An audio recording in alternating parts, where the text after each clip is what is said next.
Komið í sæl og verið velkomin í Snarlið. Í dag ætla ég að gera ótrúlega einfalda köku sem þið getið gert. Hún er ekki óholl og hún er ótrúlega ljúffeng. Við byrjum á því að nota haframjöl eða svona hafraflögur og þið þurfið að vigta, þannig að það þarf að kenna ykkur á vigtina. Og það er yfirleitt eitthvað á vigtum ef það eru tölvustýrðar sem heitir Tare. Það þýðir að núllstilla. Þannig að nú er ég búin að setja á skálinn á vigtina og þá stendur 898 grömm og ég vil ekki hafa það, ég vil hafa 0, þannig ég ít á Tare og þá kemur 0 og þá vigta ég 150 grömm af haframjöli. Ég vigtaði aðeins svo mikið og ég ætla ekki að gera það því að það er betra að láta þetta passa í þetta skipti þó að venjulega sé ég mjög ónákvæm í eldhúsinu. Og svo eru 50 grömm af kókosmjöli, þá er hægt að ýta á Tare til að fá 0 en ég bara, hér stendur 150, þá ger ég bara upp í 200. Svona. Og svo er gróft spelt, en það má alveg líka nota bara hveiti eða það sem að þið finnið í skápunum heima. Það er ekkert stress með það. Og það er 150, ég ætla að gera Tare. Þetta er svo flókið fyrir mig að reikna þetta. Já, þetta var 116. Svona, þetta er fínt.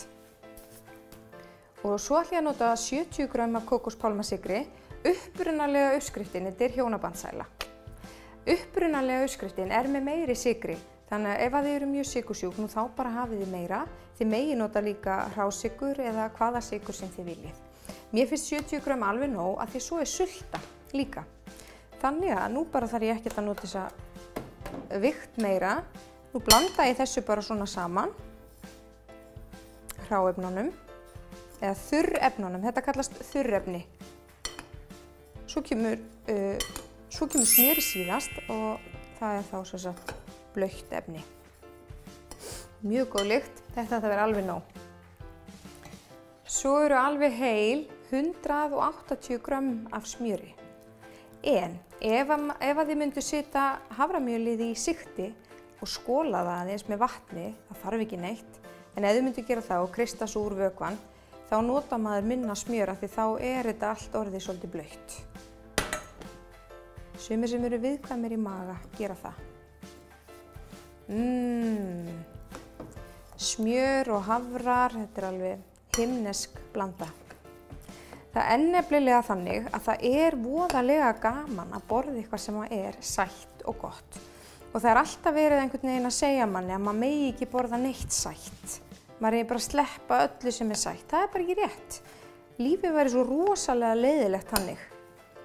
Ef maður reynir að hafa sætindin af góðum gæðum og það er auðvelt ofta að minnka í uppskriftum aðeins sykurinn án þess að komi mikið niður á bragðinu, þá er það bara allt í lagi. Þið bara passið að borða hollan morgunmat og nóg af próteini og fitu og svona eins og ég er búin að vera að segja ykkur frá í myndböndunum. Og svo líka að hádegismat og þá er sko að gera að fá sér köku í kaffinu. Nú set ég svolítið af deginu, þannig að ég ætla hvort það ekki tekist hjá mér. Já. Sko, maður getur alltaf leitt bara ögn.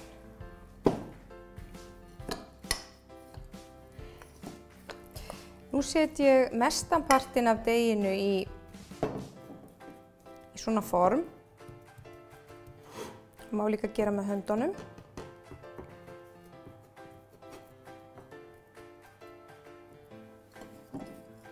Kannski aðeins meira. Maður þarf að hafa eitthvað eftir hér til að skreyta með í lokin. Svona, þetta er fínt. Nú set ég sultu á og svo þarf maður að nota afganginn til að skreyta með í lokin. Og þið notið bara þá sultu sem að ykkur finnst góð eða er til í skápunum heima.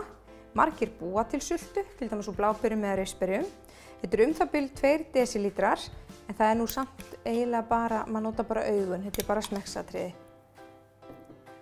Okkur finnst ekki gott að nota of litla sultu og ekki gott að nota of mikla, þannig að þetta er einhver svona millivegur. Þið sjáu að það fer aðeins að haframjölinu með í sultuna, það er allt í lagi. Það er mjög eðlilegt bara því þeir eru lausir í sér að því bleytti þá ekki neitt. Og alltaf að fara með hreina skeið ofan í krukkuna, það er ekki og aftur onni. Það er alveg bannað. Þá verður sultan ónýt strax.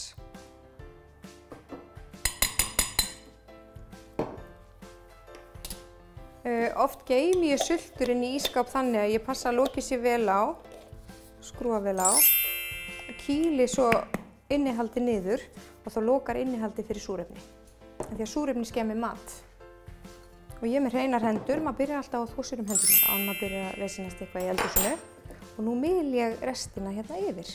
Og ég byrjaði á að kveikja ofninum af því að annars væri hann núna kaldur og þá þyrfti ég að bíða eftir að hann myndi hitna. Og það er voða erfitt að bíða eftir að kaka verði tilbúin. Það er ekki sammála því. Ég hef nú greinilega eiginlega skilið eftir of mikið en af því það er svolítið smart þegar sést í sultuna. En það er svona að vera ófullkomin. En þetta er fínt, hún verður ekki verri. Svo bökum við hana í svona 25–30 mínútur á 180 gráðum.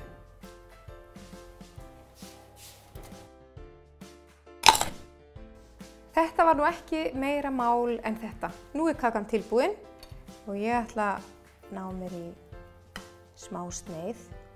Alltaf þegar kökur eru heitar þá eru þær aðeins mýkri og svona viðkvæmari. Og það er alveg eins með þessa. Hún stífnar þegar hún kólnar. Þannig að nú þarf ég að vanda mig svolítið við að taka hana upp.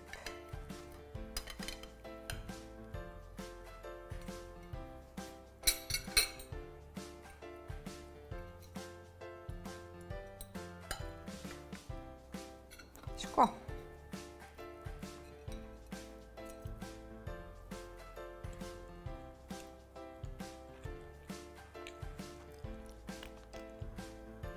Hún gæti ekki verið betri.